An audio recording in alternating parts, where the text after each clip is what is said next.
Stop drinking poop. Did you know that you and your family and even your kids are drinking foreign substances every single day if you don't have a water conditioner and softener in your home? That's right. Whether you are drinking tap water at home or at a restaurant, there are foreign substances in your water. I want you to check this out.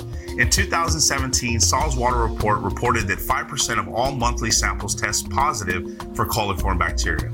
What is coliform, guys? It's not cauliflower. This is actually feces of all warm-blooded animals and humans. Now, the presence of these bacteria most likely won't cause any severe illnesses. Just want to give you that straightforward.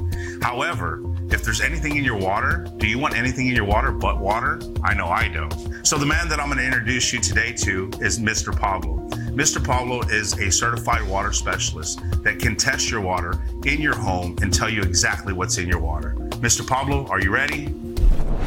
Hey Eric, thanks a lot. What I am going to do here is a normal precipitation test that I will do at your home so you can see all the foreign substances that are in your water.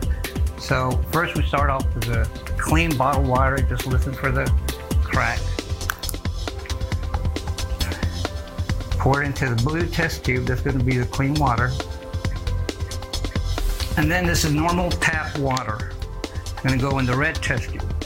And what I'm going to put in both of them, this is a precipitation region number 2, in layman's terms, dye. Just to add some color to the water. I'm going to add 10 drops. If you want to count with me, you can count. Now the bonding agent that we're going to use is precipitation region number 1. And this is going to magnify all the foreign substances that are in the water 3 times. And what this is going to do is going to have a chemical reaction. And as you can see, it's already starting to mix. Clean water, tap water. By this time, you're probably thinking, well, how do I get rid of those foreign substances in our water? Well, that's with our water softener. We're Interfuse and we're teamed up with Puronics. Puronics has NASA technology. Click below, call Pablo. He will test your water for free. He'll tell you what's in your water and how to solve your hard water issues and any contamination that you may have. Get clean water by clicking below. Click below. Below.